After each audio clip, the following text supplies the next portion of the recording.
Assalomu alaykum qadrli kuzatuvchilarimiz. Bo'lsa mana 250 kilolik yem meshalkalarimizdan assortimentlari chiqdi. Har xil razmer. 250 kilo, 500 kilolik mana g'ildiraklar bilan. 350 kiloligi. Mana bu yerdalar 250 kilolik, mana 250 kilolik meshalkamiz tugab qoladi. Hozir tayyor bo'lib, mana kraskalardan chiqdi. Xohlasa tayyor.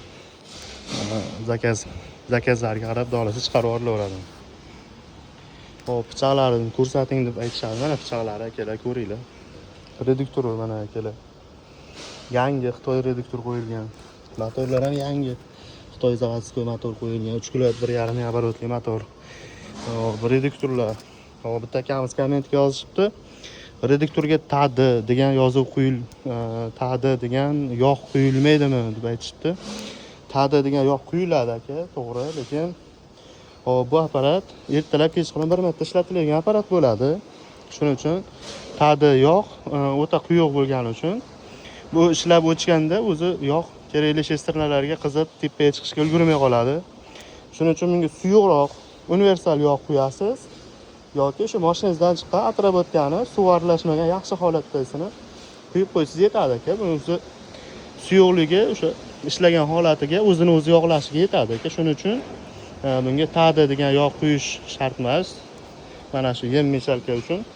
Sababi bu 10 minut 15 minut ishlatasiz, shu bilan o'chirasiz. Ertalab bitta ishlatasiz, kechqurun bir mahal ishlatasiz, shu bilan o'chib turadi. Shuning uchun bu reduktor ichida shestrinlar aylanib qizishga ulgurmasdan o'chadi-da. Bu quyuq yog' bunga tepasiga chiqmay qoladi. Shestrinlar tepasigacha ilinib chiqmay qoladi. Shuning uchun suyuqroq yog' quyilsa yaxshi aka, xohlasa yaxshi ishlayveradi. Ziyoni yo'q. Havo issig'ida bilinmaydi. Havo ertadan keyin soviganda yog' yana ham to'g'inadi, o'shanda bilinib qoladi buni ishi.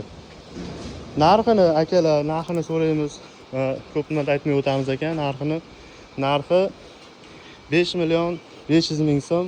Mana shu holatda ko'rinishi akalar. Agar g'ildirak qo'yib beradigan bo'lsak 5 million 800 ming so'm. Biz Pitakgacha olib chiqib beramiz, bepul dastlabki qilib. Pitakdagi viloyatgacha alohida yo'l kira ketadi akalar. 250 kilolik narxi 5 million 500 ming, 500 kilolik narxi 8 million 900 ming so'm g'ildirak bilan. 350 kilolik bor, 350 kilolik 6,5 million g'ildirak qo'yib berilsa 6 million 800 ming so'm bo'ladi.